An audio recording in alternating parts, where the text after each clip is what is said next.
우리 말씀 보겠습니다. 함께 보신 말씀은 로마서 말씀이에요. 로마서 16장 17절에서 20절입니다. 우리 한 절씩 교독하죠. 형제들아, 내가 너희를 권하노니 너희가 배운 교훈을 거슬러 분쟁을 일으키거나 거치게 하는 자들을 살피고 그들에게서 떠나라. 이 같은 자들은 우리 주 그리스도를 섬기지 아니하고 다만 자기들의 배만 섬기나니 교활한 말과 아첨하는 말로 순진한 자들의 마음을 미혹하느니라. 너희 순종함이 모든 사람에게 들리는지라. 그러므로 내가 너희로 말미암아 기뻐하노니 너희가 선한 데 지혜롭고 악한 데 미련하기를 원하노라. 평강의 하나님께서 속히 사탄을 너희 발 아래에서 상하게 하시리라. 우리 주 예수의 은혜가 너희에게 있을지어다. 아멘. 지지난주일부터 우리가 우리 교회에 하나님께서 주신 비전에 대해서 같이 이야기를 했어요. 우리에게 주신 비전은 하나님과 동행하며 행동하는 교회가 되는 겁니다. 우리가 하나님과 함께하면서 하나님의 뜻을 이루어가는 그런 삶을 살자라는 것이죠. 이 비전을 성취하기 위해서 세 가지 가치가 있댔어요. 우리가 추구하는 가치. 첫 번째 가치는 하나님과 함께하는 것. 하나님과 함께 예배하는 예배 공동체가 되는 겁니다. 그리고 이 예배 공동체가 될 때는 핵심이 있다고 했어요. 가장 중요한 곳에 뿌리를 내려야 된다. 그게 뭐냐? 하나님을 아는 지식이다라는 거예요. 그래서 하나님의 뜻을 알고 그리고 하나님에 대하여서 하나님 자신에 대해서 아는 것. 이게 바로 통칭해서 하나님을 아는 지식이라고 했죠. 예배하는 대상에 대해서 우리가 모르면 제대로 된 예배가 드려질 수가 없습니다. 그러니까 예배하는 대상에 말씀에 뿌리 내려서 예배가 드려져야죠. 그게 참 예배라는 것이에요. 그리고 지난주일에는 두 번째 가치에 대해서 얘기했는데 이 지체와 함께예요. 우리가 공동체 안에서 함께 교제하고 성장하는 공동체가 되자라는 것인데 이 가치를 또 추구할 때에는 우리가 그냥 함께 예배하고 함께 이 안에서 교제하고 또 성장해야 된다라는 것을 모르는 사람은 없죠. 누구나 다 이것을 원하는데 모든 교회가 원함에도 불구하고 이게 잘 안 되는 그러한 모습을 우리가 많이 보게 됩니다. 그래서 우리가 어떻게 하면 이 공동체 안에서 온전하게 함께 교제와 또 성숙이 성장이 잘 이루어질 것인가. 이걸 위해서는 우리가 공동체 안에서 안식을 함께 누리는 것이 중요하다라고 했습니다. 오늘이 주일이잖아요. 이 주일은 동시에 하나님께서 우리로 하여금 안식하라라고 말씀하신 안식일이에요. 그러니까 구약적인 어떤 율법주의적인 안식일 개념이 아니라 정말 그 본질 자체, 하나님께서 우리에게 샬롬의 날로서 주신, 그러니까 평강의 날로서 주신 날이 바로 이 안식일이다라고 했죠. 그래서 안식일에 모일 때 서로가 서로를 불편해하거나 왔을 때 뭔가를 계속 해야 된다는 부담감이 넘치거나 그래서 여기에 오는 것 자체가 너무 싫은 그런 마음으로 왔을 때는 사실 여기에서 우리가 안식을 누릴 수가 없죠. 반대로 생각하면 이곳에 올 때 늘 주님 안에서 누리는 안식이 있을 때 이 안에서 평안이 있고 평강이 있고 또 그것이 공동체적으로 함께 누려질 때 그 안에서는 진정한 규제와 또 성숙이 일어날 것이다. 우리가 그래서 이런 공동체적으로 누리는 안식의 중요성을 지난주에 봤습니다. 자, 오늘은 세 번째예요. 하나님을 아는 지식 그리고 공동체 안에서 누리는 안식. 세 번째 가치와 그리고 그 가치를 실현하기 위한 방법에 대해서 이 시간에 한번 알아보겠습니다. 우리 세 번째 가치는 이웃과 함께예요. 이웃과 함께 나누는 공동체가 되자라는 것인데 그럼 이웃과 함께 뭘 나누면 되느냐? 뭘 나누면 될까요? 뭐 우리가 가지고 있는 물질을 나누면 될까요? 아니면 우리가 가지고 있는 시간이나 에너지나 열정을 나누면 될까요? 그러니까 1차원적으로 생각하면 그것은 맞습니다. 그리고 이것은 가장 기본적인 것이죠. 근본적인 것. 당연한 것인데 그런데 우리가 이웃과 함께 나누는 공동체가 된다라고 함에 있어서 제가 항상 마음속에 이 어떤 의문이 있었습니다. 그게 뭐냐면 우린 별로 가진 게 없는데 얼마나 나눌 수 있을까? 무엇을 나눌 수 있을까? 또 우리는 나눌 수 있는 시간이나 여력이 별로 없는데 어떻게 나눠야 할까? 언제까지 나눌 수 있을까? 여기에 대해서 이제 제가 고민을 했던 것이죠. 뿐만 아니라 나눔을 위해서는 그 대상이 또 필요하잖아요. 그럼 그 대상을 찾는 것도 만만한 일이 아니었습니다. 쉽지 않은 거예요. 정말 필요한 사람들, 그런 사람들을 우리가 찾고 싶은데 이게 참 쉽지 않았다라는 것이죠. 뭐 그럼에도 불구하고 우리는 지금 뭐 마포 에라논이라고 하는 미혼모 시설, 그래서 거의 이제 그 안에 계신 분들은 장애인들이 많으신데 그분들을 위해서 우리가 봉사활동도 갔다 왔고 또 계속해서 후원도 하고 있습니다. 근데 이것만으로 우리가 우리의 이웃과 함께라고 하는 가치를 다 실현했다라고 말할 수 있는가? 그럴 수는 없다라는 거예요. 그래서 조금 더 깊이 들어가 보려고 했습니다. 그러는 가운데서 딱 떠오른 것이 뭐냐면, 이웃과 함께 나누는 것이 단지 물질이나 시간이나 에너지나 열정만일까라는 것이었어요. 이웃과 함께 나눈다라는 것이 뭘까? 자, 공교롭게도 첫째 날에는 지식이었고, 두 번째는 안식이었고, 오늘 세 번째 날인데, 세 번째는 상식이라고 하는 것을 제가 하나님께서 떠오르게 하셨어요. 세상을 살아가는 상식이다. 우리가 상식을 가지고 세상을 살아가는 것과 이웃과 함께 무엇인가를 나누는 것은 어떤 연관관계가 있는가, 여기에 대해서 좀 생각해 봤으면 합니다. 실제로 어려운 사람들을 돕는 것이 아닌 것처럼 느껴질 수 있잖아요. 근데 잘 생각해 보면은 경제적으로 어렵거나 정서적으로 어려운 사람들만이 우리가 무언가를 나눠야 할 이웃이냐 라는 생각을 한번 해봤습니다. 우리의 이웃은 누구냐? 그렇다고 뭐 어려운 이웃을 모른 척하자 이 뜻이 아니에요. 분명한 것은 우리 이웃이라고 하는 사람들이 이 세상에 존재하는데, 그 세상에 존재하는 그 이웃들의 범위는 모든 사람들이라는 거죠. 가까이에는 가족, 또 나의 이웃이 될 수 있고, 그리고 이웃, 친구들, 직장 동료들, 아니면 교회 같은 지체들까지도 사실 나의 이웃이에요. 그렇죠? 그러면 그 이웃과 함께 나누며 산다라고 했을 때 뭘 나눌 수 있을 것인가? 그 나눔이라고 하는 것은 우리가 가지고 있는 정체성에서 흘러나오는 어떤 자연스러운 것이 되어야 된다라는 거죠. 그리고 이 정체성 안에서 흘러나오는 것은 우리의 세계관이나 가치관 등 이런 것들이 흘러감으로써 그들에게 영향력을 주는 것이 바로 나눔이다라는 거예요. 그리고 그 영향력을 주는 우리의 가치관이나 그런 것들은 사실 상식적인 영역 안에 있어야 된다는 겁니다. 쉽게 말하자면 우리가 예수님을 믿는 사람들로서 세상을 지극히 상식적으로 그리고 올바르게 살아가는 것만으로도 우리는 이웃들에게 좋은 것을 이미 흘려보내는 영향력을 줄 수 있다는 거예요. 이걸 뒤집어서 말하면 예수님을 믿는 사람들이 세상을 비상식적으로 살아가는 경우가 많다라고 하는 뜻이겠죠. 좋지 않은 것이 많이 흘러갔어요.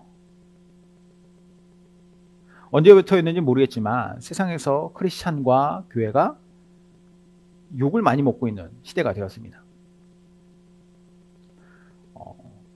이 지탄의 대상이 되어버린 이 모습은 여러분들이 사회생활하면서 더 많이 피부로 와닿겠죠. 교회 다니는 사람은 저래도 되냐? 교회 안 나가는 그리스도인이라고 하는 책에 보니까 이런 얘기가 있어요. 하나님을 믿고 기독교 진리도 받아들이지만 오늘날의 교회의 모습은 교회 같지가 않다.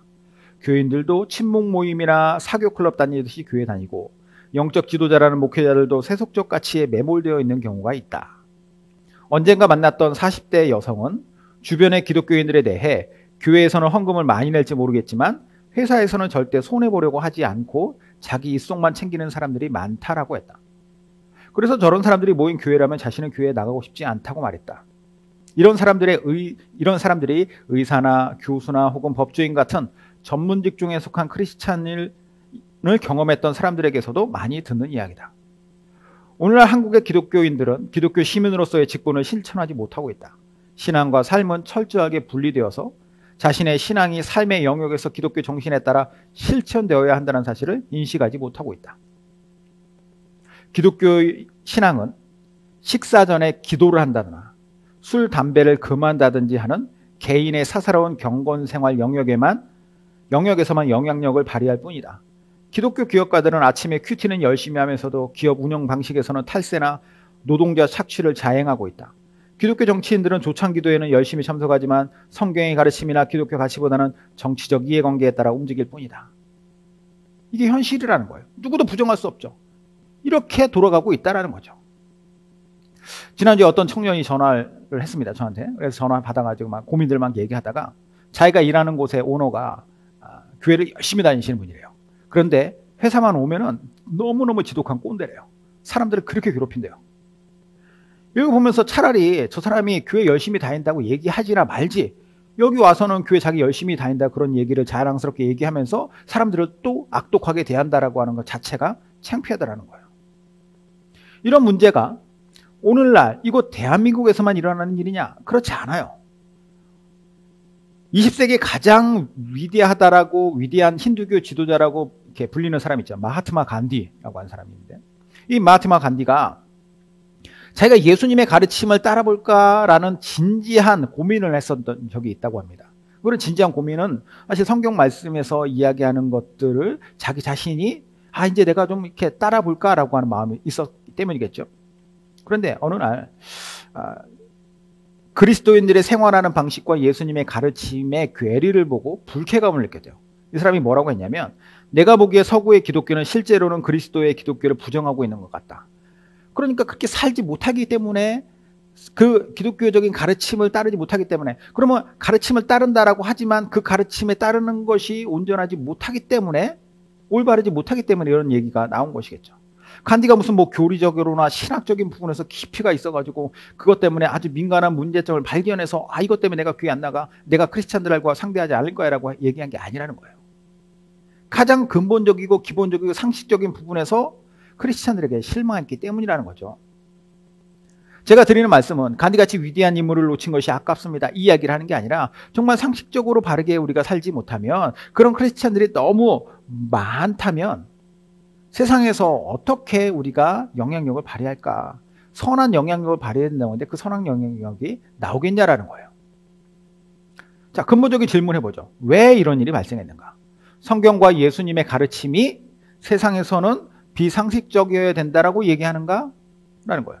예수님이 상식적인 삶은 대충 너희가 스킵하면 살고, 살다가 이제 내가 말하는 요구하는 것 이것만 잘 지키면 돼.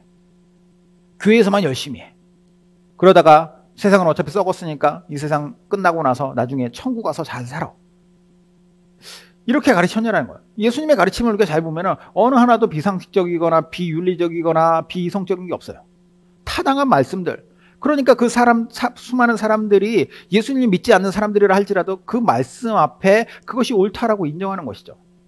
인정하지 않은 사람들은 어떤 사람들이냐? 율법주의자들. 자기네들이 가지고 있는 생각은 일반적인 상식과 다르기 때문에 그것을 계속 예수님께 잘못을 어필하고 그것이 잘못됐다고 얘기하는 것이죠. 상식이라는 것도 사실 하나님께서 만드신 질서입니다. 그러므로 그 질서 안에서 아주 간단하고 근본적인 이 질서 안에, 우리가 그 질서 안에 있으면서 그 안에서 예수님의 가르침을 잘 따라가면서 그것이 어떻게 신앙생활로서 잘 녹여질 뿐만 아니라 사람들에게 흘러나가야 되는 거죠. 로버트 풀검이라고 하는 분이 내가 정말 알아야 할 모든 것은 유치원에서 다 배웠다, 이런 책을 썼어요. 어떤 얘기 나오냐? 아주 간단해요. 무엇이든지 나눠 가져라. 공정하게 행동해라. 남을 때리지 마라. 내 것이 아니면 가져가지 마라. 다른 사람을 아프게 했으면 미안하다고 말해라. 당연한 거죠. 당연한 거. 애들도 다 아는 상식인데 애들도 다 아는 상식을 크면서 안 한다라는 거예요. 제가 아주 좋아하는 말이지만 동시에 싫어하는 말이 있습니다. 기적이 상식이 되는 교회. 의미는 뭔지 알겠어요. 하나님께서 인간의 한계를 뛰어넘는 분이잖아요. 그러니까 하나님께서 일하시는 것은 인간이 볼 때는 다 기적이 될 수 있죠. 그러므로 그분 안에 어떠한 기적도 당연하게 일어날 수 있는 그런 믿음을 가지고 사는 교회가 되자, 믿음 충만한 교회 되자, 이런 이야기인 줄 알겠는데 왜 굳이 기적이 상식이 돼야 돼요? 왜 맨날 기적이 일어나야 된다라고 그 기적만 쫓아가냐라는 것이죠. 그걸 추구하다가 오히려 상식이 기적처럼 일어나지 않는, 상식적인 일을, 상식적인 생각을, 상식적인 행동을 하는 사람이 기적처럼 저 사람이 상식적으로 산다라고 하는 것을 발견할 수 없다라고 한다면 그건 얼마나 문제겠습니까? 제가 언젠가 인스타에 기적이 상식이 되는 교회를 추구하더라도 상식이 기적이 되는 교회는 되지 말아야 된다는 거죠. 상식적으로 살아야죠. 교회는 그래야만 된다는 거예요. 자, 오늘 본문 보면은, 오늘 본문은 바울이 로마 교회에 보낸 편지예요. 로마서죠. 로마서. 이 편지에, 로마서가 이제 16장으로 되어 있으니까 제일 마지막 장이죠. 제일 마지막 장의 편지에서는 마무리를 합니다. 마무리를 할 때 1절부터는 바울이 어떤 이야기를 하냐면 자기가 정말로 감사하게 생각하는 로마 교회 성도들에 대해서 언급을 해요. 그분들에게 문안하라 막 이러면서, 베베로부터 시작해서 브리스가, 아굴라 부부, 이런 사람들 쭉 그 사람들의 이름을 열거하면서 그들이 나에게 어떤 사람인가, 뭐 브리스가, 아굴라는 나를 위해서 목숨까지도 바치는 사람들이다, 뭐 이렇게 이야기하면서 그들을 막 이렇게 칭찬하고 정말로 감사하는 마음을 표하죠. 그리고 또 제일 마지막 부분에 보면은 바울과 지금 같이 있는 사람들이 있어요. 디모데, 바울의 친척인 누기오와 야손과 소시바더와 더디오 이런 사람들의 이름들을 쭉 읽어가면서 이들도 나와 함께 있으면서 지금 여러분들에게 문안 인사를 합니다 라고 하면서 정말 신앙 안에서 그곳에 있는 사람들 그리고 이곳에 있는 사람들이 같이 우리가 지금처럼 이렇게 전화를 한다던가 어떤 통신이 자유로운 시대가 아니지만 이 편지를 통해서라도 우리 마음을 같이 나눕니다 이런 얘기를 하는데 오늘 본문이 그 중간에 딱 삽입되어 있는 거예요. 희한하죠? 오늘 본문이 왜 여기 들어가 있을까? 정말 중요한 이야기를 당신들과 우리들이 이 개념 안에서 살아갑시다라는 거예요. 이것을 우리가 잘 지키며 살아갑시다. 세 가지를 이야기하는데 한번 볼게요. 첫 번째, 아주 간단해요. 말씀으로 배운 대로 살아라. 자, 17절. 형제들아 내가 너희를 권하노니 너희가 배운 교훈을 거슬러 분쟁을 일으키거나 거치게 하는 자들을 살피고 그들에게서 떠나라. 말씀을 배운 대로 살면 무슨 얘기냐면 분쟁이나 아니면은 거치게 하는 일, 이것은 뭐냐면은 분열을 일으킨다는 것인데 분쟁이나 분열은 말씀을 배운 대로 사는 것이 아니라는 거예요. 예수님 어떤 분이시냐? 이사야 9장 6절에 이런 말씀을 하고 있습니다. 이사야 9장 6절에 이는 한 아기가 우리에게서 낳고 한 아들은 우리에게 주신 바 되었는데 그의 어깨에는 정사를 메었고 그의 이름은 기묘자라 모사라 전능하신 하나님이라 영존하신 아버지라 평강의 왕이라 할 것임이라. 자, 예수님에 대한 예언의 말씀인데 예수님을 우리에게 주실 때 그분은 하나님께서 이 세상의 모든 일들을 행하시게 하시는 권세와 능력을 주셨고 또 우리가 상상할 수도 없는 그 지혜로움으로 이 땅을 통치하시는 분이시다. 전능하신 분이시다. 쭉 이야기하면서 마지막에 평강의 왕이다. 샬롬의 왕이라고 해요.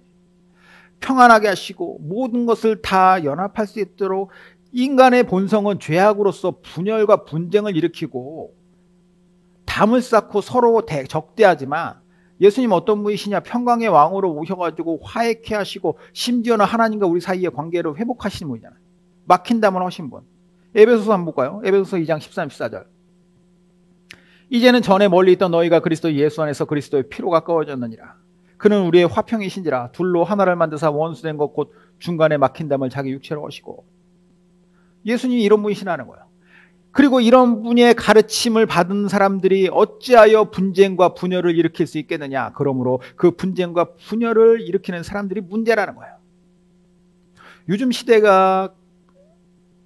그래서 유독 그런 사람들이 많아졌는지 아니면 내가 그동안 모른 채로 그냥 이렇게 인식하지 못하고 살았는지는 모르겠지만 이상하게 요즘에 목사나 장로 타이틀을 단 사람들이 교회 강단에서 혹은 광장에서 색깔론을 가지고 사회 분열을 일으키고 분쟁을 일으키는 모습들을 봅니다. 저속한 욕을 해요. 이렇게 그런 드립을 막 하면 사람들이 막 좋다고 박수치고 아멘해요. 문제가 있습니다. 그게 뭐냐? 성경을 가지고 얘기하지만 성경이 아니라는 거예요. 왜냐? 성경에서 말씀하고 있는 것이 분쟁을 일으키거나 거치게 하는 자들을 살펴서 뭐라고 얘기하냐면 그들에게서 떠나라. 상종하지 마라. 예수님의 상식은 그리고 세상에서 정의롭다라고 말하는 상식은 무엇이냐? 무서운 무기를 써서라도 싸워 이기는 것이 아니라 평화를 추구하고 가난한 자들을 돕고 약한 자들을 살피고 그들을 위해서 눈물을 흘려야 된다. 여기에 최선을 다해야 된다라는 것인데 그것이 아니라 분열해야 된다. 분쟁해야 된다. 싸워 이겨야 된다. 우리들이 싸울 것은 마귀인데 자꾸 사람들과 싸우려고 그래요. 제가 이제 정치적 견해를 얘기하려는 게 아니라 이런 설교하면 우리 집사람은 불안해요. 정치적 견해 얘기하는 것처럼 들릴 수 있다. 누구 또 빨갱이라고 얘기하고 실제로 그런 얘기도 들었었는데 상식적으로 살자라는 거예요. 상식적으로. 우리가 올바른 생각을 가지고 올바른 방식으로 세상을 살아가야 되는 것인데 그게 아니라면 문제가 있다면 그것이 성경과 다르다면 거기서 떠나야죠. 자, 두 번째 뭐라고 얘기하셨냐? 이기적으로 살지 마라. 18절에 이 같은 자들은 우리 주 그리스도를 섬기지 아니하고 다만 자기들의 배만 섬기나니 교활한 말과 참하는 말로 순진한 자들의 마음을 미혹하느니라. 인간 사회는 짐승들이 사는 집단하고 다릅니다. 그죠? 그런데도 범죄가 넘쳐나고 힘없는 사람들, 가난한 사람들은 여전히 계속 거기서 짓밟히고 있는 이유가 무엇이냐? 간단해요. 이기심 때문이에요. 가진 사람들은 더 많이 가지려고 그래요. 누리고 있는 것을 더 많이 누리려고 합니다. 그러려면 어떻게 해야 돼요? 더 많이 뺏어야죠. 부익부 빈익빈. 이게 이기심의 결과물이에요. 바울이 얘기해요. 주 그리스도를 섬기지 아니하고 다만 자기 배만 섬기는 자들이 있다. 이게 신앙의 바깥에 있는 사람들을 이야기하는 게 아니에요. 예수를 믿고 섬긴다라고 말은 하지만 자기들의 배만 채우겠다. 그러니까 내 배만 불리겠다라고 하는 마음을 가지고 마치 내 배가 내가 가지고 있는 소유가 우상인 것처럼 살아가는 사람들이 많다라는 거죠. 그들은 자기네들의 정당성을 확보하기 위해서 더 높은 뭔가를 얻기 위해서 사람들을 속여요. 교활한 말, 아첨하는 말 이런 걸로 순진한 사람들을 미혹한다라는 거예요. 자, 아까 제가 책에서도 언급했었던 교회 다니는 정치인들이 대표적인 예죠. 얼마나 치졸합니까? 초창기도에 가가지고 뭐 하는 거예요? 자기네들 그냥 자기네들의 어떤 커뮤니티만 계속 형성해가고 그 관계성만 계속 가지고 그걸 가지고 사람들을 또 속이려고 하는 거죠. 예수님께서 우리에게 바라는 삶은 이기적으로 내 배를 채우는데 급급한 삶이 아니라는 거예요. 다른 사람들을 돌보는 것, 내 배를 양껏 채워주시면 내가 다음번에도 더 잘 봐달라고 하는 의미로 교회 와서 헌금 많이 하는 것이 아니라는 거예요. 예수님이 원하시는 게. 물론 그렇다고 해서 내 배는 뭐 쫄쫄 골아야 된다 이 말도 아니죠. 예수 믿는 사람은 가난해야 된다라고 말하지 않습니다. 당연히 내게도 채움은 있어야 돼요. 누릴 거 누려야죠. 하지만 거기에 내 모든 초점이 가 있고 거기에 내 모든 관심이 있어서 그걸 위해서 점점 마음이 단단해지고 악해져 가지고 처음에는 이것에 이렇게 해도 되나라고 하다가 점점 그렇게 살아가는 것이 당연시 되어버린 그런 삶을 살면 안 된다라는 거예요. 우리는 예수님 앞에 하나님 앞에 우리가 구할 것도 당당히 구해야 돼. 예수님 말씀하잖아요. 자식으로서 하늘 아버지께 너희에게 구할 필요한 것을 구해라. 그러나 거기에 집중해서 그 구하는 것에만 모든 삶의 에너지를 쏟으며 살지 말아라. 기도를 하거나 실제로 세상을 살아가는 방식에 있어서 예수님으로부터 배운 이타심을 가지고 살아가는 것. 이게 바로 올바른 크리스찬의 삶이라는 거예요. 그랬을 때 우리가 나누는 삶이 되는 거죠. 이웃과 함께. 마지막 세 번째입니다. 선과 악을 잘 분별해서 살아라. 너희의 순종함이 모든 사람에게 들리는지라. 그러므로 내가 너희로 말미암아 기뻐하노니 너희가 선한 데 지혜롭고 악한 데 미련하기를 원하노라. 선한 데 지혜롭고 악한 데 미련하다. 이런 삶을 살려면 어떻게 해야 되느냐? 이 두 개를 분별할 줄 알아야 돼요. 뭐가 선인지 뭐가 악인지 알아야죠. 그랬을 때 선한 데는 지혜롭게 그 선을 더 강화시키고 악한 데는 미련하게 그 악에서 나와 상관없다. 나는 저기를 보지 않겠다. 나와 저렇게 섞여 살지 않겠다라고 해야죠. 그러면 이 분별의 기준은 무엇이냐? 당연히 성경 말씀이에요. 그렇죠? 성경에서 무엇을 말씀하고 있느냐?